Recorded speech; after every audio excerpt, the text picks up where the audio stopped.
이사야 30장의 말씀을 가지고 불쌍히 여기시는 하나님, 불쌍히 여기시는 하나님이란 제목으로 하나님 말씀 함께 나누도록 하겠습니다. 우리는 계속 이사야 말씀을 보고 있는데요. 오늘은 그 말씀 가운데 우리를 참으로 불쌍히 여기시는 하나님에 대한 말씀을 우리에게 주셨습니다. 이사야를 계속 읽다 보면 이스라엘과 또 이방 민족, 나아가서는 온 세계를 향한 하나님의 심판의 말씀과 또 경고의 말씀, 그리고 뒤이어서 또 회복의 메시지가 반복됩니다. 그러면서 온 우주의 주권이 하나님께 있음을 우리에게 계속 말씀해 주시는 것이죠. 오늘 본문도 그렇습니다. 오늘 우리가 함께 보는 말씀, 특별히 18절 말씀은 이렇게 시작이 됩니다. 주님께서는 너희에게 은혜를 베푸시려고 기다리신다. 너희를 불쌍히 여기시려고 일어나신다. 참으로 주님께서는 공의의 하나님이시다. 주님을 기다리는 모든 사람은 복되도다.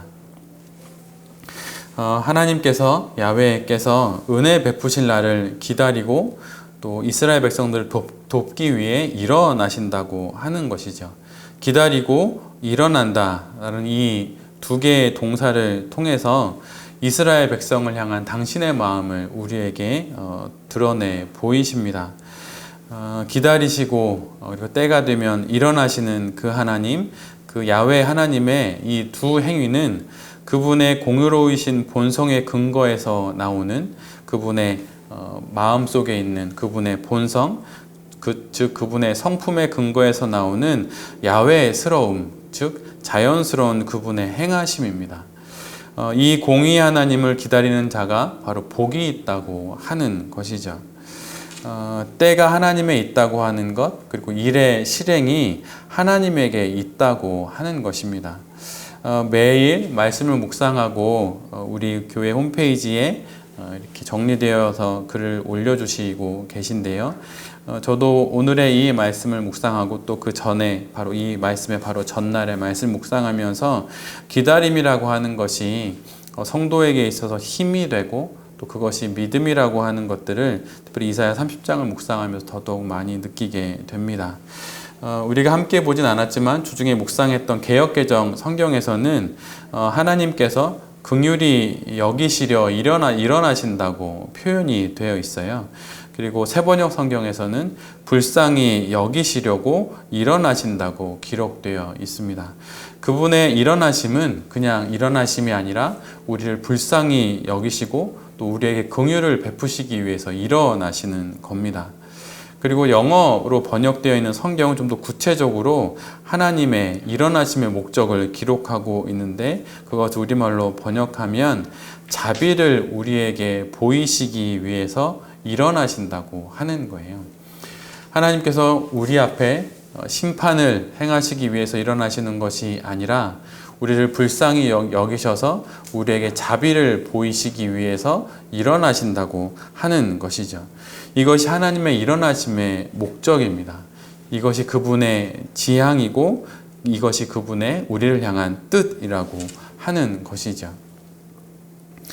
공동 번역에서는 야훼 하나님의 일어나심의 그 목적을 좀 더 구체적으로 설명합니다.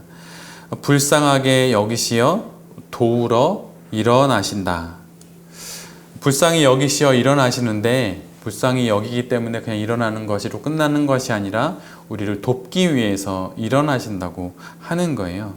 즉 이스라엘 백성들을 돕기 위해서 일어나신다는 것을 명확히 그 공동 번역에서는 기록하고 있습니다. 하나님의 그 일어나심, 이 표현은 이사야 52장에도 등장하고 또 고난받는 종의 네 번째 노래인 52장부터 53장까지 이어지는 그 본문에서도 하나님의 일어나심에 대한 표현들은 계속 등장합니다. 이사야는 바로 이스라엘 백성이 공의로운 하나님을 기다리는 것, 이 우리에게 자비를 베푸시고 우리를 도우신 하나님을 기다리는 것은 복되다고 우리에게 말하고 있는 거예요. 혹시 우리 모두는 무엇을 기다리고 있을까요? 혹시 내게 도움을 줄 사람이나 내 사업을 열어줄 사람이나 아니면 교회를 찾아올 또 한 명의 성도, 혹시 이런 것을 기다리십니까? 그러나 우리가 기다려야 할 것은 그런 게 아니에요. 우리가 기다려야 할 것은 나를 도우시기 위해서 일어나시는 그 하나님을 기다리는 것, 바로 그것이 우리 모두에게 있어야 합니다. 우리의 기다림, 그리고 여러분의 기다림은 지금 무엇을 위한 기다림입니까? 우리의 기다림은 내 앞에서 일어나셔서 공의롭게 당신의 뜻을 행하시는, 그래서 나를 도우시는 그 하나님을 기다리는 그 기다림이어야 할 것입니다. 그래서 우리에게 복된 것은, 성도에게 복된 것은 바로 그 하나님을 기다리는 거예요. 공의로운 하나님, 바로 그 하나님이 나의 삶 가운데 우뚝 일어나셔서 그렇게 내 앞에 공의를 행하시고 나를 도우시는 것, 그것을 기다리는 것이 바로 우리 모든 성도들의 가장 큰 기다림입니다. 근데 기다리는 것이 참 어렵지요. 기다리는데 자꾸 마음에 여러 가지 생각이 일어나고 분심이 일어나고 마음에 자꾸 여러 계획들도 일어납니다. 그런데 차분히 그리고 침묵함으로 기다리는 것이 믿음이고 또 그것이 성도의 힘이 됩니다. 기다리는 것이 너무 어렵다 보니 이렇게 이곳저곳 두리번거리거나 도움의 손길을 찾거나 아니면 내 마음 속에 있는 그 길을 따라서 그냥 행하게 됩니다. 그러나 성도라고 하는 것은 하나님, 내 삶에 우뚝 일어나시는 그 하나님이 나타나시기를 기다리는 거예요. 그리고 그 기다림이 곧 믿음이고 그 기다림이 곧 이 세상의 삶을 헤쳐나가는 힘이 된다고 하는 것이죠. 하나님의 신실함에 대한 그 믿음 속에서 기다리고 또 기도하는 것이 바로 우리 인생입니다. 많은 그리스도인들은 하나님께서 역사를 주관하신다고 고백합니다. 그리고 성경을 읽으면서도 이스라엘의 역사를 주관하신 하나님을 만나니 그렇게 고백하게 되죠. 그러나 정작 오늘 바로 여기서 살아가는 내 삶을 주관하시는 분이 하나님이시라는 것이 잘 믿겨지지 않을 때가 많이 있어요. 특히 자신의 삶에 다가온 어려움과 고난 앞에서 내 삶의 주도권을 가지신 분이 하나님이시라는 것이 선뜻 받아들여지지 않을 때가 있습니다. 하나님께서는 세상을 향하여서 당신의 계획을 가지고 계신지는 모르지만 바로 오늘을 사는 나를 향해서는 하나님께서는 계획을 가지고 계신 분이라는 것이 자꾸 믿어지지 않는 것이죠. 그러나 우리가 그것을 믿든 그것을 믿지 않든 그것은 상관없습니다. 우리들의 이해 여부와 상관없이 하나님은 우리에게 당신의 계획을 가지고 계시고 그것을 행하시는 분입니다. 그래서 우리 모두가 잘 알다시피 믿음의 선인은 이런 고백을 했던 것이죠. 하나님은 하늘에 계시고 나는 땅에 있다. 바로 이런 고백을 하게 되는 것입니다. 신이신 그분은 하늘에 계시고 인간이 우리는 땅에 있기에 그분의 계획을 우리가 다 알 수는 없습니다.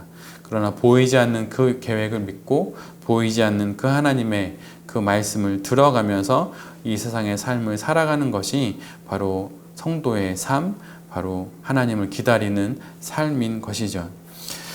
나의 삶의 주도권, 또 나의 삶을 이끄시는 그 힘이 어디에 있습니까? 그것은 바로 하나님에게 있습니다.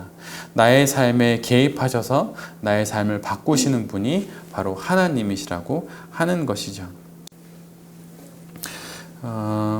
2000년 전 하나님께서 이 땅에 예수 그리스도를 보내심으로 이 땅을 향한 당신의 계획을 이루어 가셨듯 우리의 삶도 하나님께서 그렇게 이루어 가실 것입니다.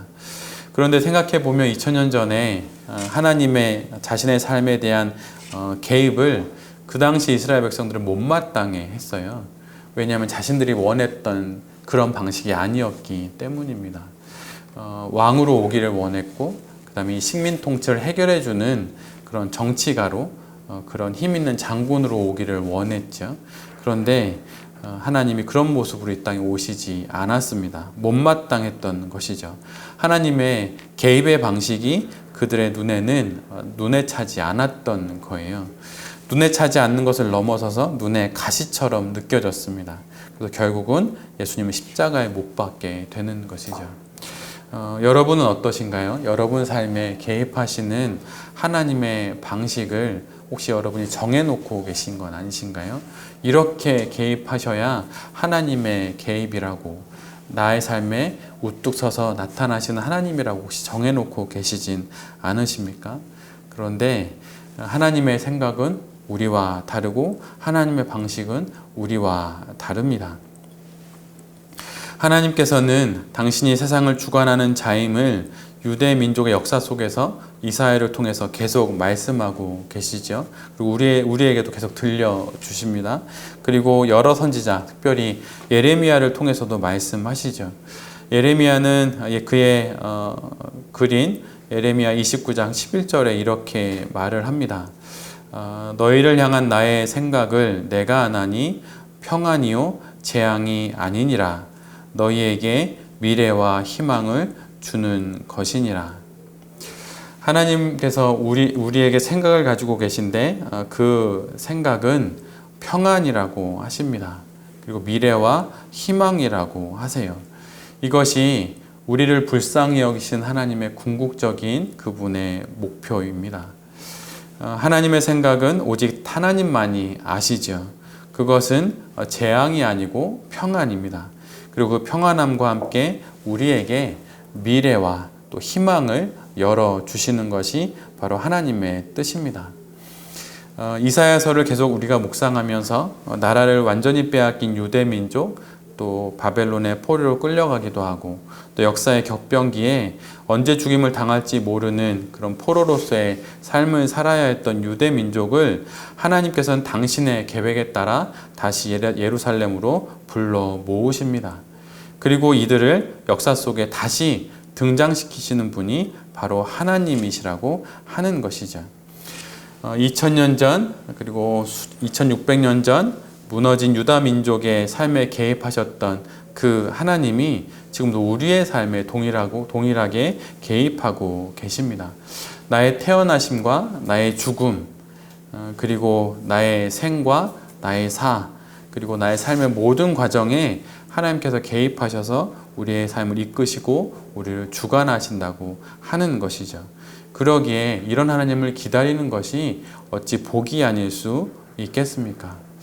신앙이라고 하는 것은 바로 역사의 주관자이신 그 하나님께서 나의 삶도 주도하고 계시다는 것을 믿는 거예요.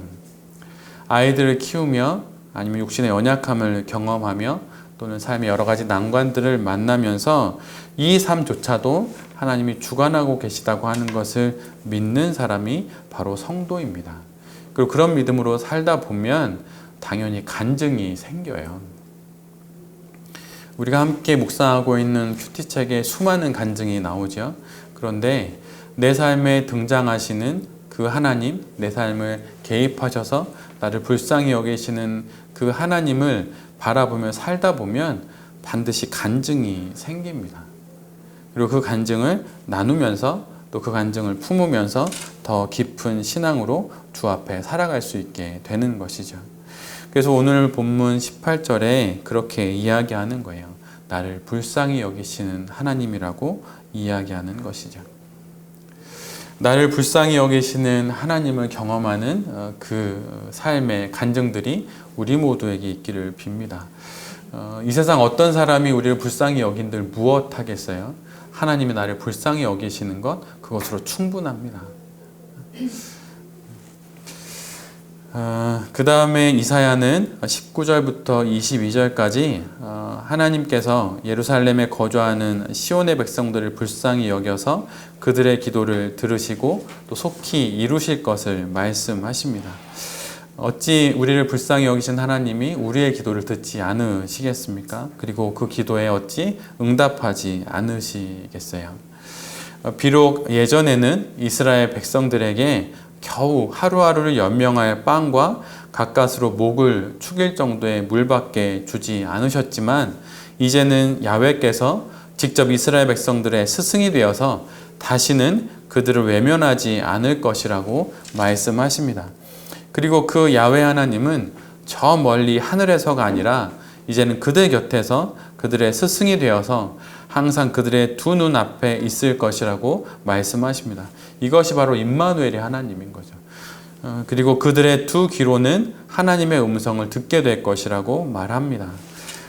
여기는 우리 모두는 매일 아침 말씀을 묵상하면서 하나님의 음성을 듣게 되지요. 그리고 듣고 또 살아가게 됩니다. 그래서 이 말씀이 딱 우리의 삶을 그대로 말씀해 주시는 거죠.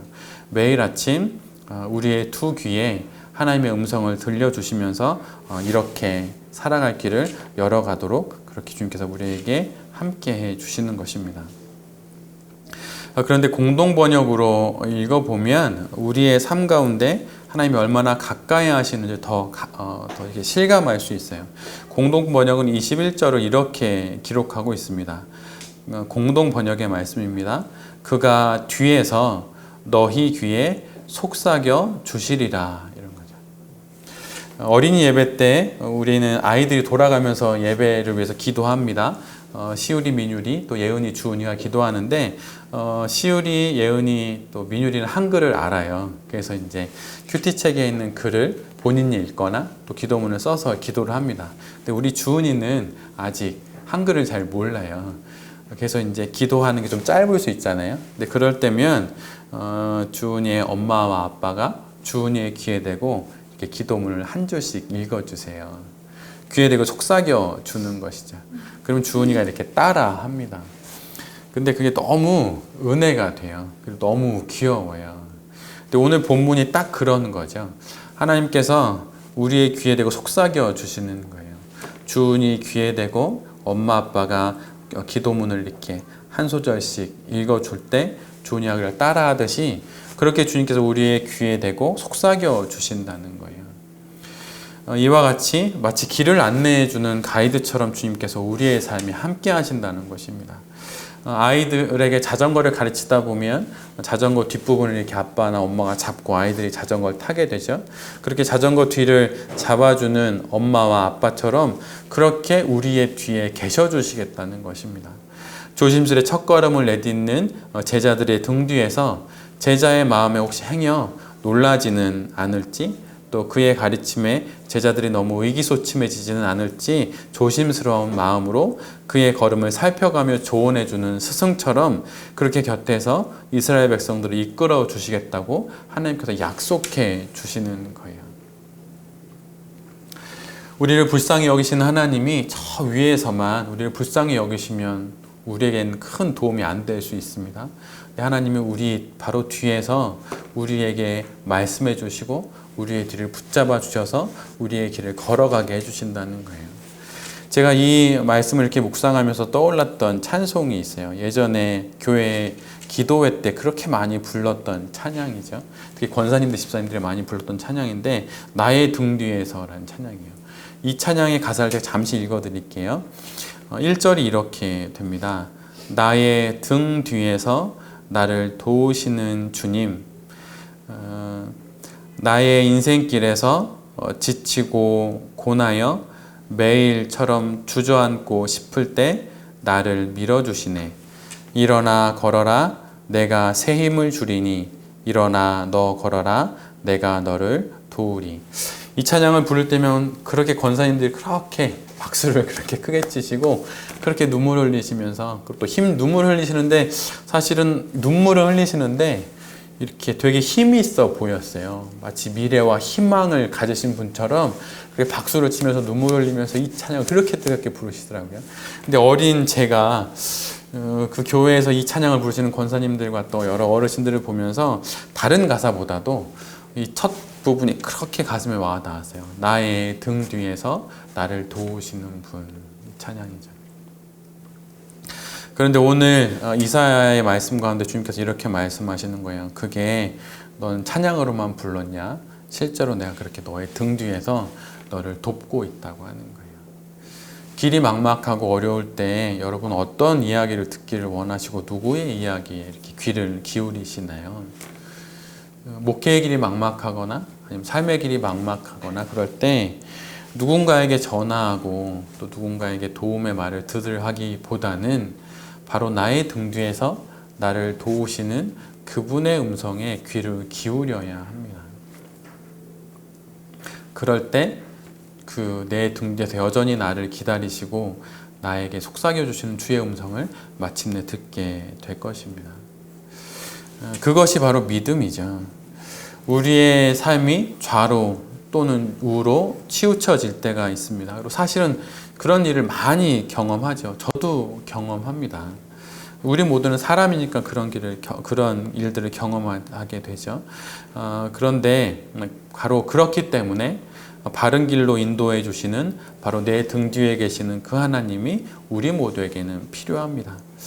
21절에서 그 주님께서 뒤에서 말씀하신다는 거예요.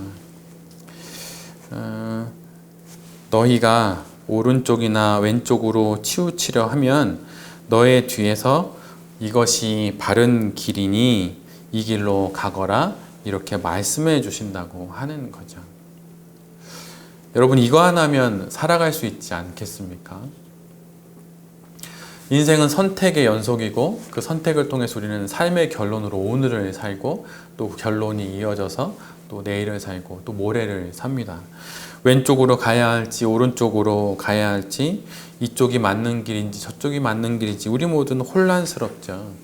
그런데 그럴 때 바로 우리 뒤에서 이쪽이 바른 길이다 라고 말씀해 주시는 그 하나님, 그러니 이 길로 걸어가라 라고 하는 그 하나님이 바로 내가 믿는 나의 하나님입니다. 그 믿음이 우리 모두에게 있기를 빕니다. 힘든 일로 밤을 설칠 수도 있어요. 저 역시 그럴 때가 있습니다. 그러면 우리는 무엇을 해야 할까요? 아무리 신앙서적을 뒤적이고 그래도 때로 막막할 때가 있어요. 그럴 때 그럼 우리는 뭘 해야 할까요? 그럴 땐 오늘 이 말씀을 기억해야 합니다. 이사야 30장 21절에 바로 나의 등 뒤에서 이쪽이 옳은 길이다 라고 나직히 말씀해 주시는 하나님의 그 음성을 들어야 합니다. 그래서 사실은 은과 금보다도 귀한 게 있다고 말했던 사도들의 그 고백, 내게는 은과 금보다 더 귀한 것 바로 예수 그리스도가 있다, 그리고 그것을 너에게 주겠다 말했던 사도의 그 고백이 참으로 옳고도 옳은 고백인 것이죠. 우리가 사랑하는 자녀들에게 줄 수 있는 것이 무엇이겠습니까? 은과 금을 주시겠습니까? 아니면 좋은 학벌을 주시겠습니까? 그것을 줄 게 아니라 은보다도 금보다도 귀한 바로 엄마 아빠의 등 뒤에 계셨던 그 하나님을 자녀들에게 전해줘야 합니다. 그리고 이 세상 사람들에게 그것을 전해줘야 하는 것이죠. 출애굽기 3장 7절로 8절 말씀은 저에게도 참 힘이 됐던 말씀입니다. 하나님께서 이스라엘 백성들에게 말씀해 주시는 거예요. 출애굽기 3장 7절로 8절 말씀입니다. 제가 읽어드릴게요. 여호와께서 이르시되 내가 애굽에 있는 내 백성의 고통을 분명히 보고 그들이 그들의 감독자로 말미암아 부르짖음을 듣고 그 근심을 알고 내가 내려가서 그들을 애굽인의 손에서 건져내고 그들을 그 땅에서 인도하여 아름답고 광대한 땅, 젖과 꿀이 흐르는 땅, 곧 가나안 족속의 지방에 데려가려 하노라.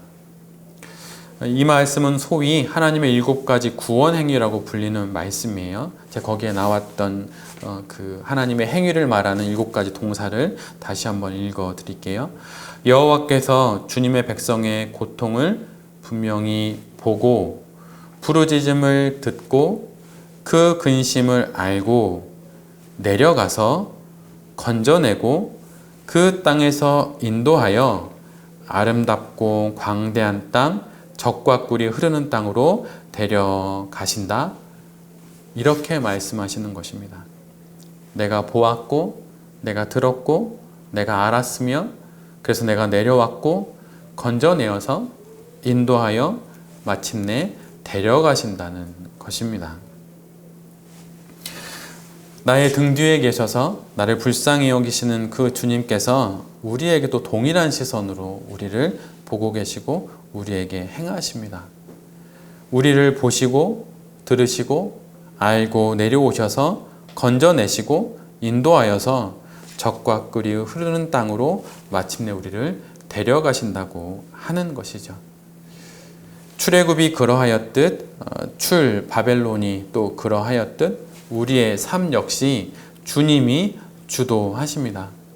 우리가 삶의 그 어떤 문제와 고통 가운데 있든 그 모든 상황에서 우리의 인생을 주도하시는 분은 바로 하나님, 바로 이 하나님이십니다. 이 사실을 잊지 않는다면 우리는 그 어떤 상황에서도 그 어떤 절망 속에서도 견뎌낼 수 있고 다시 일어설 수 있습니다.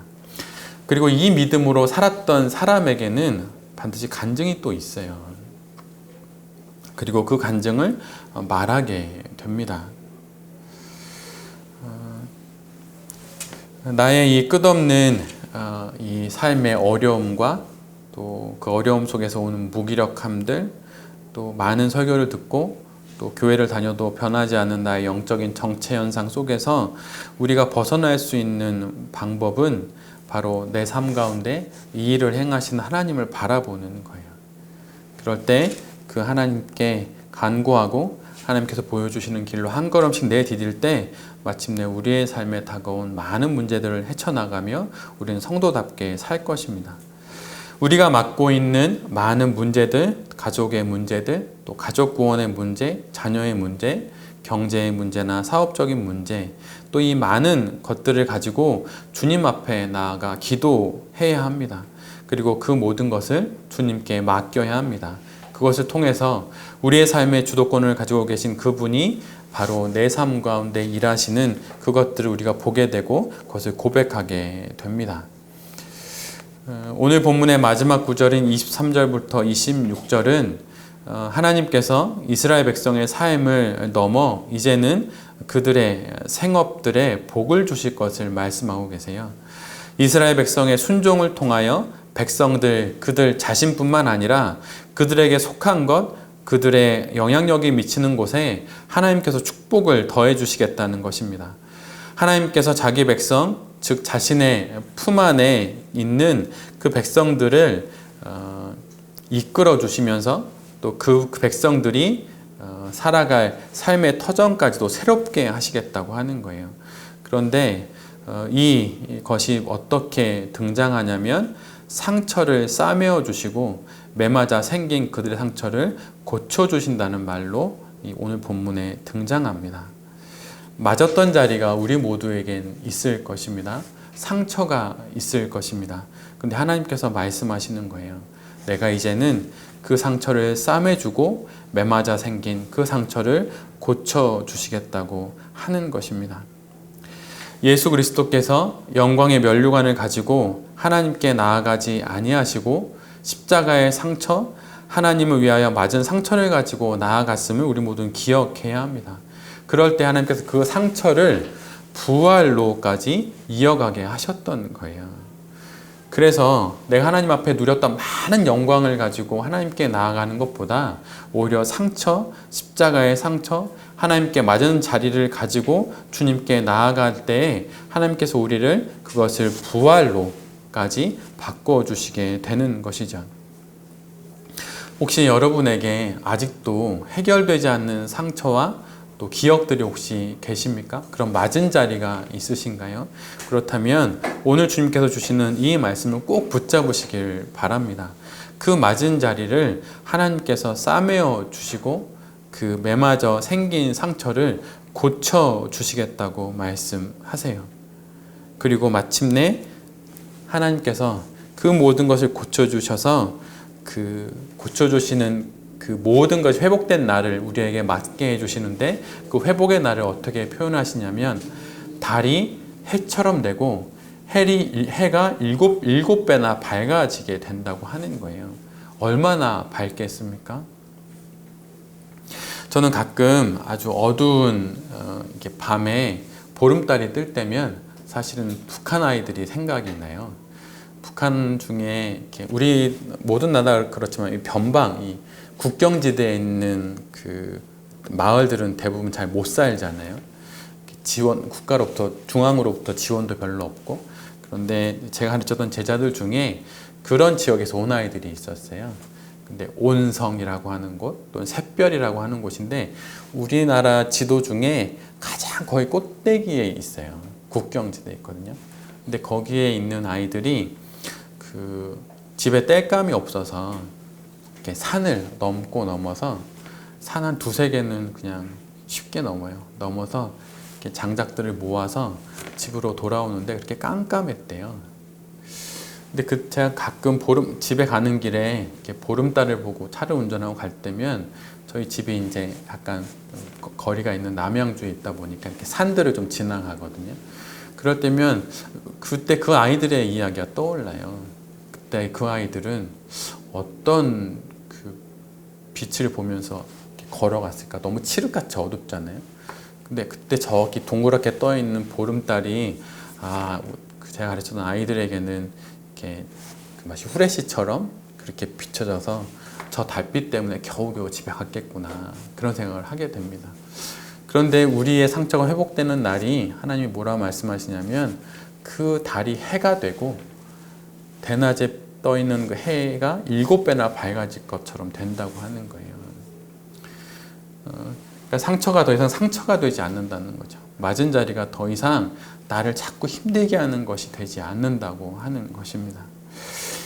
여전히 내 삶에 있었던 그 상처와 아픔으로 여전히 거기에 매여 계신 분이 계시다면 하나님의 약속의 말씀을 붙잡기를 간절히 빕니다. 저도 상처가 있어요. 우리 모두 상처가 있잖아요. 근데 그 상처를 누가 싸매 주십니까? 나를 낳아주신 부모도 하기 어려운 상처들도 있습니다. 그럴 때 누가 싸매 주실까요? 그것은 하나님이 하시는 거예요. 하나님의 그 상처를 싸매 주심을 통해서 우리가 다시 한번 힘내어 살아갈 수 있는 것이죠. 여기 있는 우리 모두가 그렇게 하나님의 싸매어 주심과 하나님의 고쳐 주심 속에서 달이 해가 되고 해가 7배나 밝아지는 그런 회복의 날을 경험하는 우리 모두가 되기를 간절히 빕니다. 신앙은 다양하게 정의할 수 있겠지만 신앙은 복잡한 교리 또 그렇게 막 신학들은 아닌 것 같아요. 저도 지금도 계속 공부를 하고 있지만 그런 건 아닌 것 같아요. 신앙은 삶인 것이죠. 근데 어떤 삶일까요? 나를 불쌍히 여기시는 하나님, 그 하나님이 바로 지금 내 등 뒤에 계심을 알고 그분의 속삭임 속에서 사연 많은 이 세상을 한 곱이 한 곱이 넘어가며 살아가는 것이죠. 그리고 이미 지나버린 과거가 된 그 나의 맞은 자리는 하나님의 싸매심과 고치심을 통해서 이제 더 이상 상처가 안 되는 것을 경험하며 살아가는 것이 바로 신앙, 바로 우리가 믿고 있는 그 믿음이라고 하는 것이죠. 여기 계신 모든 성도님들과 또 이 말씀을 전하는 제 자신이 오직 나의 등 뒤에서 말씀하시는 그 하나님만을 바라보며 사연 많은 이 세상을 믿음의 사람으로 또 사랑의 사람으로 살아가게 되기를 간절히 기도드립니다. 아멘.